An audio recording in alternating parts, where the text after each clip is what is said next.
What's up, everybody? Jared Sandler here with you for today's Rangers spring training update. It's an off day, no game for the Rangers. It's their final open date of the Cactus League. They begin a stretch of night games starting tomorrow. Tuesday through Saturday will all be night games, back to the day on Sunday. Tomorrow's game is against the Giants in Scottsdale.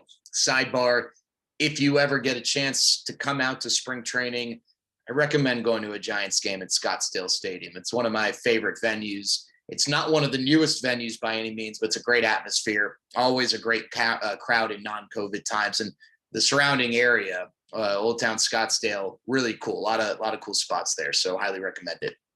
All right, a few little nuggets, and then I'm going to give you what I believe is going to be the open day roster as of now. It's just a guess. I mean, just having some fun here. But I want to start with a few things. One, from a hitting standpoint, one of the things the Rangers are doing differently, and they kind of started doing this last year, but they're taking batting practice in different ways. For the longest time, batting practice, for the most part, especially what you would see on the field before a game, was, one of the coaches throwing behind a cage, behind an L screen to hitters at, 50, 60 miles an hour, just, tossing it up there and letting hitters get loose. Now teams are starting to try and better simulate a game type pitch in batting practice. So you're seeing less humans, more machines. You're seeing machines deliver batting practice, 90, 95 mile an hour pitches. Maybe you're facing a lefty that day with a nasty slider. They'll try and replicate a left-handed slider with the way they're able to manipulate the wheels of the machine to create different spins and whatnot. So they're trying to better replicate that sort of thing.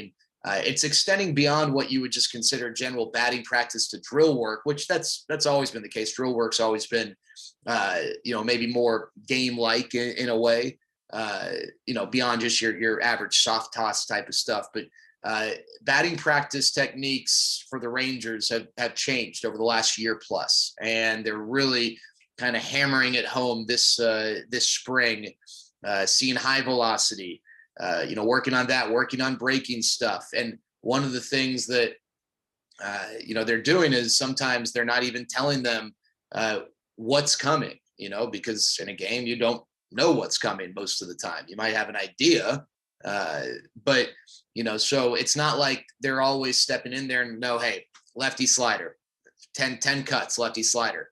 Might be a lefty slider this time, might be a lefty fastball. I don't think they're changing left-right on them, because obviously in a game, if the guy's lefty or righty. But just something to chew on, just a little fact for you. Rougned Odor. Actually, before we get to Rugi, two-strike hitting. That is going to be a big topic of discussion this year, I think, as far as evaluation. One thing that you and I, as fans, can follow is how this team's faring with two strikes. Should the expectation be that they're top of the league? No.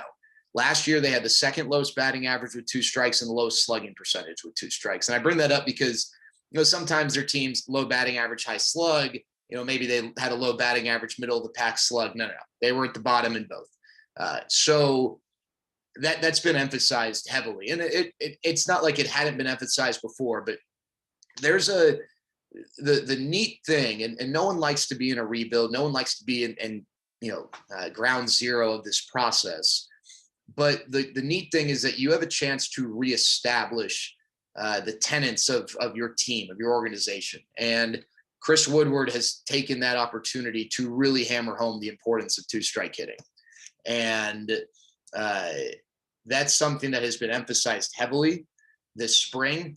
It's a Cactus League game, so I don't want to overstate the significance of it. But yesterday, the Rangers in the third inning had 6 plate appearances, 5 went to full counts. Of those 5, 3 of them, the hitters were behind at one point with 2 strikes.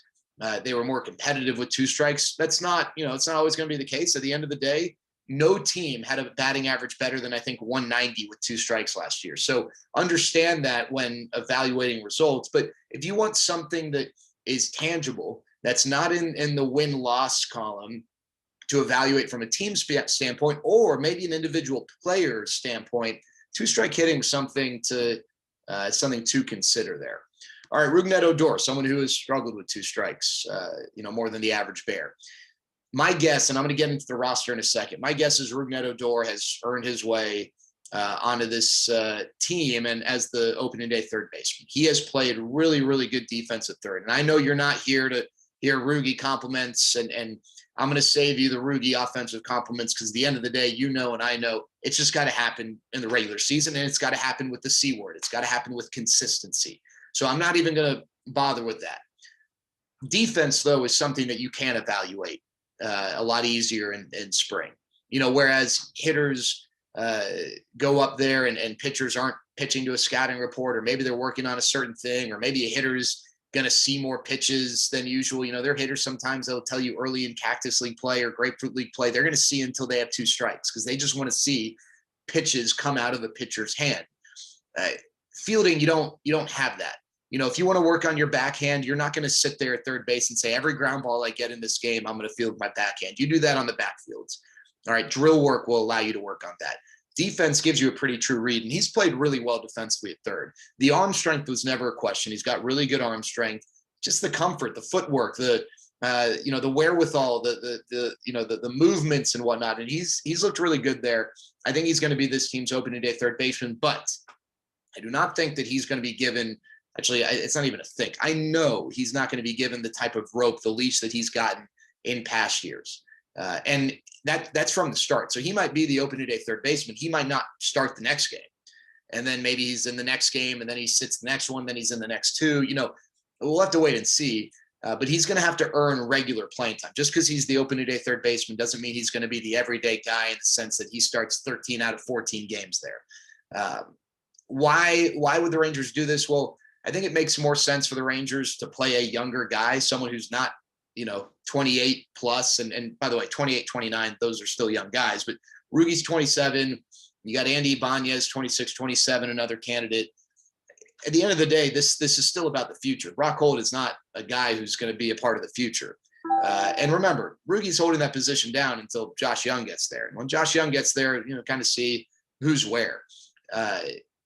So imagine, just take away the name Rougned Odor, and it's Joe Bob McGee. And I tell you, got Brock Holt or some 27-year-old who, might have the future. Who are you going to go with? You're going to go with the 27-year-old. Now, obviously, specific to Rugi, there's been inconsistencies year in, year out. And maybe he doesn't even make it to the end of the season with the team. But it does seem like he's going to be the guy at third base to start the year. I know that that's going to infuriate some people.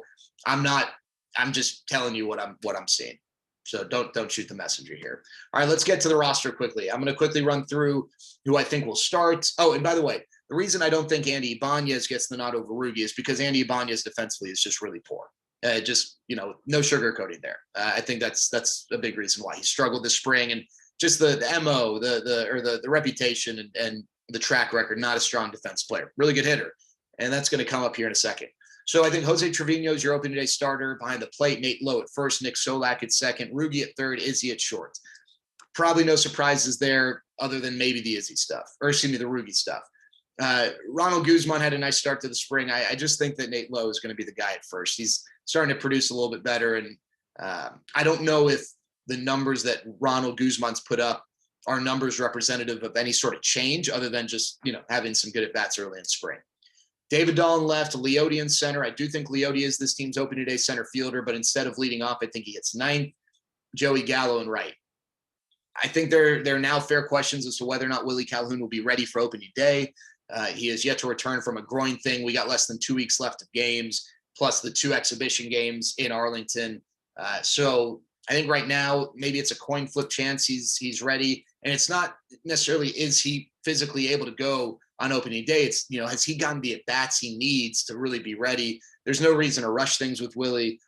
So Willie's the DH if he's ready. If he's not, I think it's Andy Ibanez. I think the options are Andy Ibanez, Curtis Terry, Chris Davis, Ronald Guzman. Chris Davis had a really rough spring. I think Andy Ibanez and Curtis Terry have edges over Ronald Guzman because they're right-handed hitters. And plus there's a little, with Terry, he can play first. And I think there's a little more excitement with the bat. Andy Ibanez, it's kind of now or never with him. I mean, at some point you got to figure out whether he can hit, and DH is the best spot for him in all likelihood. So I think Andy Ibanez gets the nod over Curtis Terry just because he's about 3 years older. And so, that time is kind of ticking a little. I guess time ticks the same speed, but the clock is ticking on Andy Ibanez. The numbers, the countdown clock's a little lower than Curtis Terry as far as timing to figure things out. I think your bench, Brock Holt, Charlie Culberson, Eli White, Jonah Heim. Eli White serves the purpose of being the backup center fielder. He's had a nice camp. Charlie Culberson is the guy who's able to play shortstop off the bench. Brock Holt can physically play there. He's not that great there. And then Brock Holt, I think veteran presence, can play along the infield. He also can be a left-handed bat off the bench, which, if you need at least one, and Jonah Heim's a switch hitter, but you're probably not pinch hitting your catcher very often because you need to have that protection of having the backup catcher available. That's my position player grouping. I think the pitchers, Kyle Gibson, Mike Foltynewicz, Kohei Arihara are your traditional starters. I think 4 of these 5 will be a part of a piggyback tandem and in the rotation. Jordan Lyles, Dane Dunning, Kyle Cody, Taylor Hearn, Wes Benjamin. Whichever one of those 5 is not, will be in the bullpen as a multi-inning long reliever type.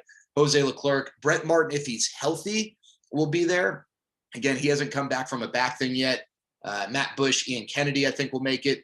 If Brett Martin is healthy, one of these 3 will make it. If Brett Martin is not, 2 of these 3 will make it. Brett DeGuss, Josh Spores, and Hunter Wood.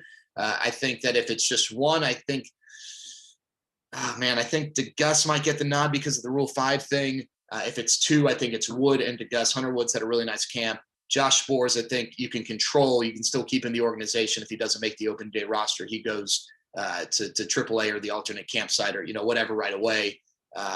And then remember, Joely Rodriguez, who's not going to be ready for opening day, it appears, will be someone who joins the team at some point. And then DeMarcus Evans is another name. When he gets healthy, you'll likely see in the bullpen as well. So that's just my crack at it right now. Still a lot can change, a lot can happen.